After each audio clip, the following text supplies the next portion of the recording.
New Hospitals-ის რუბრიკით ვაგრძელებთ ეთერს ჰემოროიდული დაავადება, ასევე ცნობილი როგორც ბუასილი, წარმოადგენს კვანძების პროლაბირებას სწორი ნაწლავიდან. ჰემოროიდული დაავადების გამოწვევის მიზეზი სწორი ნაწლავის კავერნოზულ ვენებში სისხლის მიმოქცევის რეგულაციის დარღვევა, რაც სისხლის შეგუბებას იწვევს. ხშირ შემთხვევაში დაავადება უსიმპტომოდ მიმდინარეობს, თუმცა არსებობს გარკვეული სიმპტომებიც. მნიშვნელოვანია მდგომარეობის დიაგნოსტირება და მკურნალობის დაწყება დაავადების განვითარების ადრეულ ეტაპზევე. ჰემოროიდული დაავადების მკურნალობაზე სასაუბროდ შემოგვიერთდა პროქტოლოგი მამუკა გრიგალაშვილი. მოგესალმებით. მადლობა რომ ხართ ჩვენთან ერთად. ერთ-ერთი მთავარი სიმპტომი რაც არის, ეს არის სისხლის შემჩნევა და რაზე მიუთითებს ეს პირველ შემთხვევაში რა უნდა ვიგულისხმოთ, რა თქმა უნდა პირველი ექიმთან უნდა წავიდეთ, მაგრამ რის ნიშანი შეიძლება იყოს. ეს დავამატებთ, მე პირველად ეხლა აღმოჩნდა რომ შეიძლება ეს დაავადება მიმდინარეობს უსიმპტომოდ და ესეც ძალიან საინტერესოა რას ნიშნავს ეს. ხომ არ შეიძლება დავუშვათ ამ უსიმპტომობამ მიგვიყვანოს რაღაცა კონკრეტულ პრობლემამდე სანამ სიმპტომაში კი ბატონო, როგორ არ შეიძლება, მაგრამ ერთ-ერთი ძირითადად როცა თულდება, ვლინდება ამ ტკივილისა სიზდენის სახით. და სიზდენა წითელი სისხლის არსებობა ძირითადად მიუთითებს შაქარის ჰემოროიდული დაავადება, იგივე ბუასილი, თუმცა სხვა დაავადებების არსებობს სწორ ნაწლავში, რომლის ზუსტად ასევე დამახასიათებელია სისხლიანი გამონადენი, კერძოდ ანალური ნაპრალი, ანთება, სწორ ნაწლავის ლორწოვანის პროქტიტი, პოლიპები და რა თქმა უნდა სწორ ნაწლავის სიმსივნე კიბოს არსებობა. კი ბატონო, წითელი სისხლი ახსენეთ, ხო? შეგიძლიათ თუ არა, ხო, რა რატო შეიძლება, რატო ხაზგასმით, რატო მოიხსენეთ ესე? წითელი სისხლი საკმაოდ სიმპტომურია და რაღაცებზე მიგვანიშნებს დიაგნოზის დასმის კუთხით. კერძოდ იმის მიხედვით თუ რაფერია სისხლი, შეიძლება განსხვავდეთ რა საჭმელი ტრაქტის რა უბნიდან მოდის სისხლი. კუჭის შემთხვევაში მოდის სისხლი არის უფრო შავი კუპრისფერი, სწორი ნაწლავის შემთხვევაში არის შინდისფერი, ხოლო სწორი ნაწლავის პათოლოგიების დროს არის ჩვეულებრივი წითელი არისფერი სისხლი, მაგრამ პერიფერია მაინც თავარი რა თქმა უნდა პროქტოლოგთან ვიზიტი და დიაგნოზის. ხო, ამას ჩვენც ესე ვერ განსხვავებთ. კონტროლ ხშირად არის ხოლმე ხო ამის ბავშვის შემთხვევაში ხშირად ნახეთქებს აბრალებენ, პრობლემები პატარა ბავშვის შემთხვევაში პედიატრთან მქონია მსგავსი მოსმენილი და მე მაშინ მახსოვს პედიატრი ამბობდა რომ არასდროს არ დაუჯეროთ თქვენს ვარაუდს, ყოველთვის მიმართეთ პროექტს. თუმცა მაშინ მოდი ვთქვათ რა არის თვითონ ბუასილი, რა არის ეს დაავადება, რა არის ყველაზე ხშირად მისი გამოწვევის მიზეზი და შეიძლება თუ არა რომ ეს ტრანსფორმირდეს სხვა დაავადებაში, ან რაღაცა ეტაპზე ხო არ ერქმევა ამას დაავადება თუ ვარაუდობთ რომ არის რაღაცა ფაზა როცა უსიმპტომოდ მიდის საერთოდ. კი ბატონო, ეს ბუასილი ეს არის ადგილი, სადაც ხდება არტერიების და ვენების შერწყმა ერთმანეთში. საკმაოდ მნიშვნელოვანი ფუნქციაც აკისრია ბუასის ორგანიზმში, სხვა სტრუქტურებთან ერთად ხელს უწყობს აირების და თხევადი განმამასების შეკავებას. მაგრამ გარკვეული დროის შემდეგ პათოლოგიების ხარჯზე ხდება მისი მოცულობაშიც და თხელდება მისი კედელი, რის გამოც სისხლის ჟრომადობა იზრდება.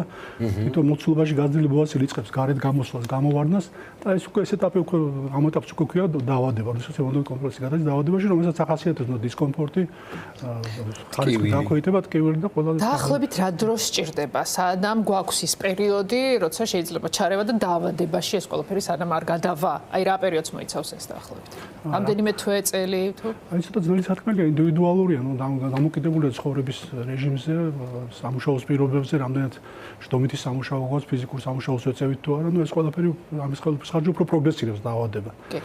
ცხოვრების წესი სამწუხაროდ იმატებს ის, რომ უფრო მეტი ადამიანი არის, ხო და სტატისტიკა როგორია დაავადების კუთხით, ანუ რამდენად იმატებს მსგავსი პრობლემა. საკმაოდ იმატებს, მაგალითად, კონკრეტულად მოიმატა ახალგაზრდებში აი 15 წლის ზევით მომართვიანობა. ისეთ დაბალ ასაკშიც. დაბალ ასაკში, ნუ ეს იქიდან გამომდინარე, რომ თანამედროვე ცხოვრების სტილში შემოვიდა ტელეფონი, კომპიუტერი, ანუ ხანგრძლივი ჯდომა, მოძრაობა, ეს არაჯანსაღყოფა, ეს ფასტფუდები, სიმსუქნა და ეს ყველაფერი ხელს უწყობს დაავადების განვითარებას.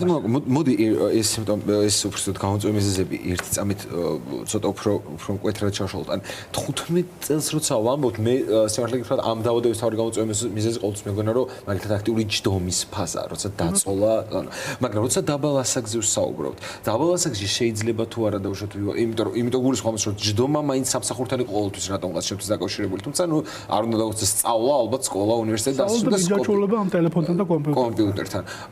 დაილედგა რომ თქვა 20 საათი რო უჭიროთ. შეიძლება თუ არა დავუშვათ ვივარაუდოთ რომ კვების კულტურა პირდაპირ პროპორციული, ანუ გამომწვევი მიზეზებში თანაბარი წონა შეიძლება გქონდეს. შეიძლება ითქვას რომ თანაბარი წონა აქვს. კი, არაჯანსაღება ერთ-ერთი აქტუალური თემაა შემთხვევაში. და აქაც კითხავთ არაჯანსაღებაში მაგალითად მაღალცხიმიანობას გულისხმობთ, ნაჯერცხიმიანობას, აი რა შეიძლება მივიჩნიოთ ამ დაავადების თვალსაზრისით არაჯანსაღებად? ნუ აი გადამეტებული რაოდენობით წარեց ხარის მიღება ესეთი ცხიმიანი საკვები, უნდა იყოს უფრო უჯრედით დიდარი საკვები, კერძოდ ბოსტნეული, თხილეული, თქვათ ესეთი ხილის მიღება, რომელიც ასევე წყლის მიღება მაგალითად აუცილებელია, რომ კილოგრამზე დაახლოებით 30 მილილიტრი წყლის რაოდენობა მიიღოს ადამიანმა, რომ მოხდეს აბა მე კი მომიწევს ერთი სისტემა. კანალის დარბილება და უფრო ადვილად ხდება, მე ეს პერისტალტიკა და უფრო ადვილად ხდება. ანუ გადამუშავებას ვამარტივებთ ამაში. კუჭი რაც უფრო მარტივად ამუშავებს საკვებს, მით უფრო დავცული ვართ ამ დავუწყებს. შესაძლოა მით უფრო ადვილად ხდება დეფეკაცია. როცა ჩნდება სისხლი, რა ეტაპს მიუთითებს ეს? ანუ უკვე არის რამდენად სწრაფად უნდა დავიწყოთ რეაგირება და ექიმთან? რეაგირება სწრაფად უნდა დავიწყოთ, იმიტომ რომ უნდა მოხდეს ესეთი დიფერენცირება, ეს ნამდვილად არის ბოასილიდან სიზდენა თუ არის სხვა რაიმე პათოლოგიიდან.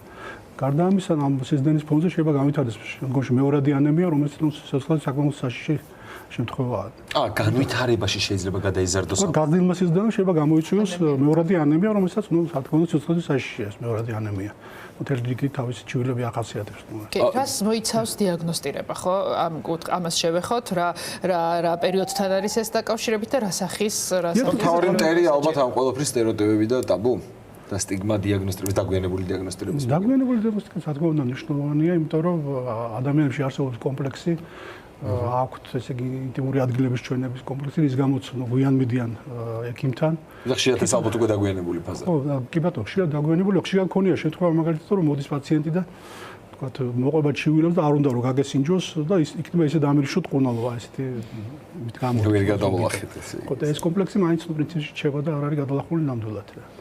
და ხო აქ არის მთავარი ხო დათვალიერება დათვალიერება ნუ ხდება ესეთი ბანალურია თითით გასინჯვა პროქტოსკოპი ანუ უნდა დათვალიერდეს 10-12 სანტიმეტრზე სადაც ძირითადად მდებარეობს ბოასილის კონცები ნუ თუ საჭირო ჩაითვლება მე რეკეთება კოლონოსკოპია რომელიც სუფასოა სანამ უკვე მკურნალობას გადავდეთ მანამდე მაინტერესებს დავუშვათ რამდენად უსაფრთხოდ შეიძლება მივიჩნიოთ პაციენტების დასამშვიდებლად იმისთვის რომ ეს პროცესი ავუხსნათ რომ არც ეს საშიშად გამოიყურება შეიძლება არც საშიარა ნამდვილად არ არის მტკივნეული. მტკივნეული არის ხოლმე თქვა თუ არის ანალური ნახეთქი, ანუ გასინჯვა, იმიტომ რომ სპაზმია სფინქტერის, გასინჯვა მტკივნეული. ბოასილის შემთხვევაში ეს არ არის, განსაკუთრებული უბრალოდ ქოცნობერი შიში თუ არა აქვს. რეალურად არანაირი ტკივილი არ არის ნამდვილად. კი ბატონო, მაშინ უკვე გადავიდეთ უკვე მკურნალობაზე, რაც მოიცავს მკურნალობა და აქაც სწრაფად გვინდა ხოლმე შედეგი და ეს სწრაფი შედეგი რო იყოს, რა ალბათ აქ არის მნიშვნელოვანი დროული ჩარევა და დროული პრობლემის აღქვა და პირველ რიგში დიაგნოზი დაძმის შემდეგ დადგინდეს არის თუ არა ბოასილის საოპერაციო, არასაოპერაციო ბოასილის შემთხვევაში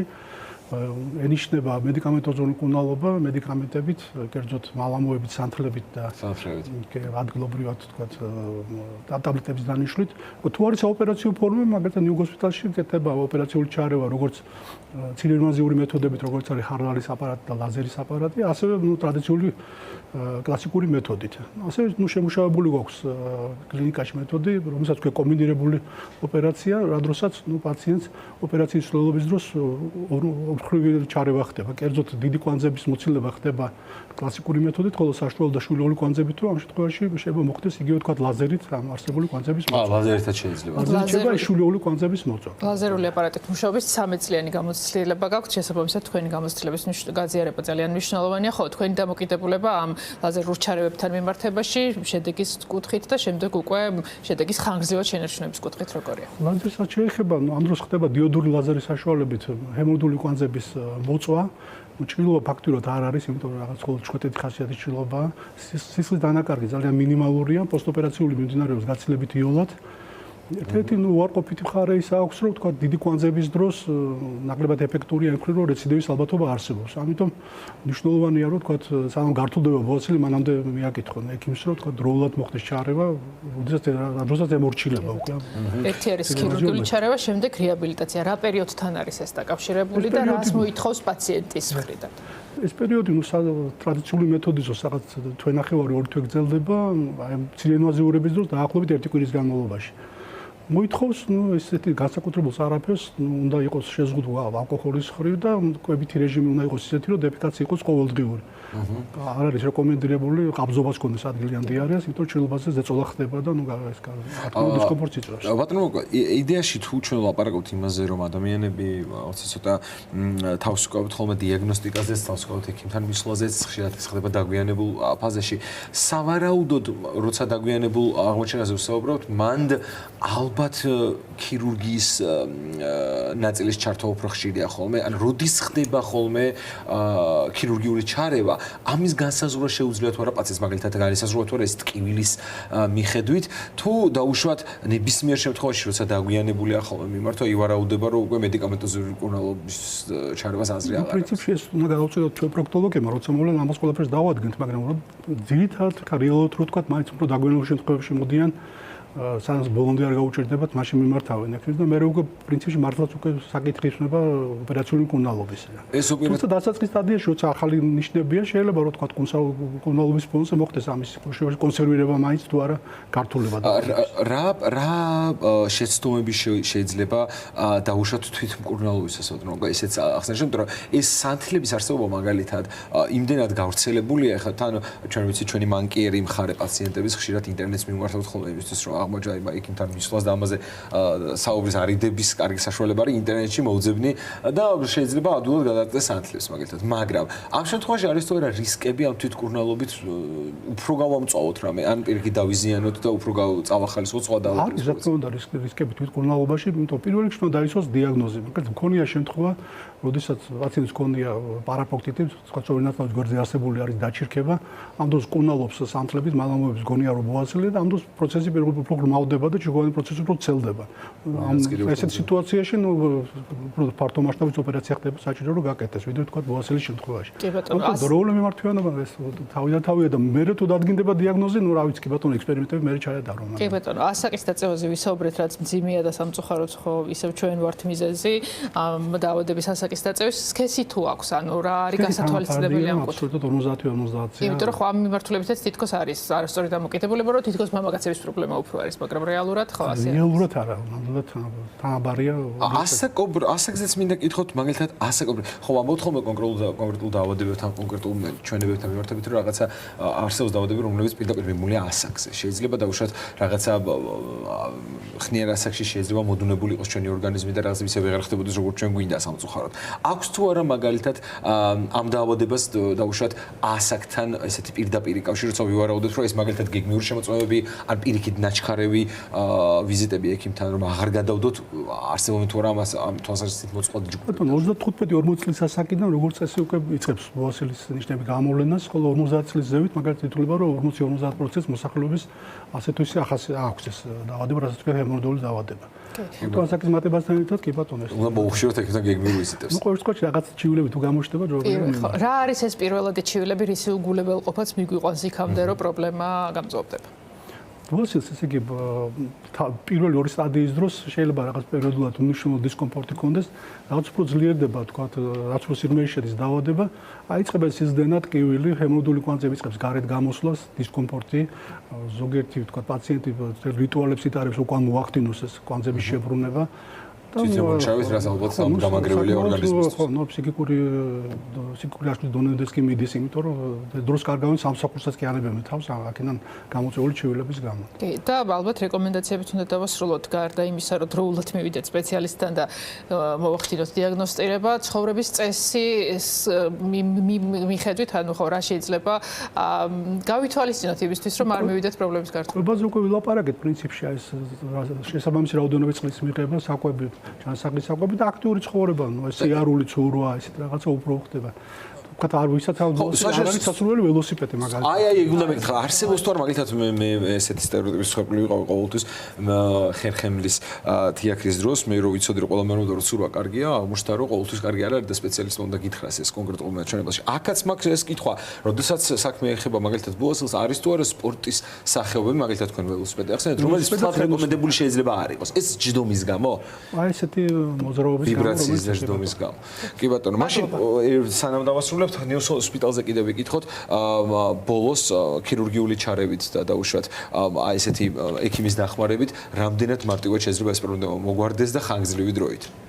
ძალიან მარტივად ხდება, რა თქმა უნდა, ხა ეს ქვეცნობიერი შიში არსებობს პაციენტებში, მაგრამ რა თქმა ისეთ ინდივიდუალურია ხა ეს მნიშვნელოვნად ვერ ვიტყვით, მაგრამ ისეთ ნამდვილად არ არის ესეთი რაღაც ესეთი დონის რო თქვა ასე გვეშინოდეს ამ საშიში მოვერიოთ სტერეოტიპებს, იმიტომ რომ როგორც ვთქვით, შეიძლება სიცოცხლისას საშიში გახდეს. თავარი ალბათ ზუსტად დროული რეაგირება და ექიმთან ვიზიტი არის ალბათ თავარი იმისთვის, რომ პრობლემა არ გაღრმავდეს. დავიმშვიდობებით ჩვენს პროგრამას, დავიმშვიდობებით მაყურებელსაც.